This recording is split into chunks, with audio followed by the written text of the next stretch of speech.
Now yes, I would probably term this as a more intermediate move. This isn't really for beginners. So if you have got a little bit more of experience into sleight of hand, this is going to be more for you. If you are a beginner, you can still do this move, but it will be a little bit more difficult just because you're not as used to this much work. And really, you'll see what I'm saying in a second. So first, let's get into what you're going to need to do. So let's say you already have a selected card.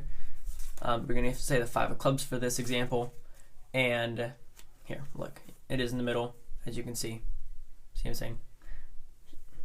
Okay, so 5 of clubs is right there. And push that in the middle. And you can give it a few cuts. Doesn't matter really how you're going to do this. Either way, whatever you're going to do, you need to be able to control your 5 of clubs or whatever selected card at the top. The top is where you're going to do all of your dirty work, okay?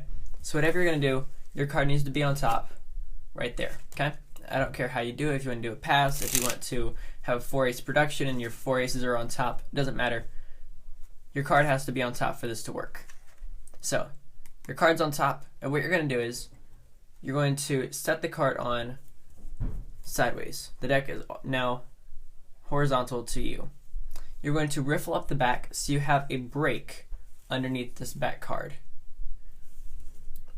So you have a break underneath the back card, and the basics of this is what they think you're doing is they think you're taking this half and shooting this middle card out.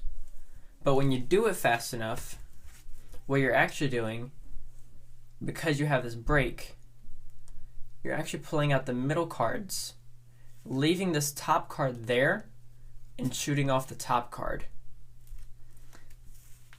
So it looks like it's the middle card, but you're actually shooting off the top card and just pulling the middle cards out. So you can really see that break right there. And this is just going to shoot off.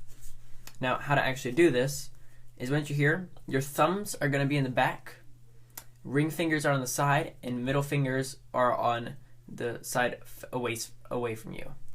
Index are on the top. Once you have that break in the back, you're going to have that with your right thumb. And then with your left, middle, and thumb, you're going to cut about half cards, about half the deck, and you're going to pull those out. And as you pull those out, you're going to use the top of this part that you're pulling out as a bit of a pivot point. So your middle finger will be that pivot point. So you're here, as you're pulling out, you're going to take your index finger and you're going to push it forward. And as you push it forward, you'll pivot around that middle finger and go like that. So this is how it should look at this point in slow motion. Now what will happen is the force will actually take your card and just by itself make it go a little bit faster. So it should go like that. Now when you're shooting it, and as you're pulling this off with your left hand, you're really going to be able to get more of speed, because when you're just going like this and this slow speed, you really can't get a ton. But when you have this break in the back and you have this here, you can really launch it, because you're also going to, with your right hand, going to flick with your right hand at the same time. That'll give it most of its speed. So you're going to do your index and your wrist are both going to move at the same time. And that'll give it the speed to really move forward.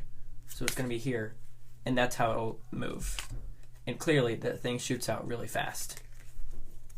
So it's here, taking these out, shooting it off with your ring finger, and shooting it off, and that is really it. And don't forget to use your wrist, because clearly I just forgot to use my wrist and then it didn't shoot out very fast. There you go. That's why I like this beautiful mat. And you have just done your card production. And I do have an entire list of card productions, entire playlist of them. I'll leave them right there at the top and down in the description so you guys can learn as many card productions as you want to. So please make sure to subscribe, ring the bell, give this video a thumbs up if you did like it, and I will catch you guys in the next one. This is Card Perfect, signing off.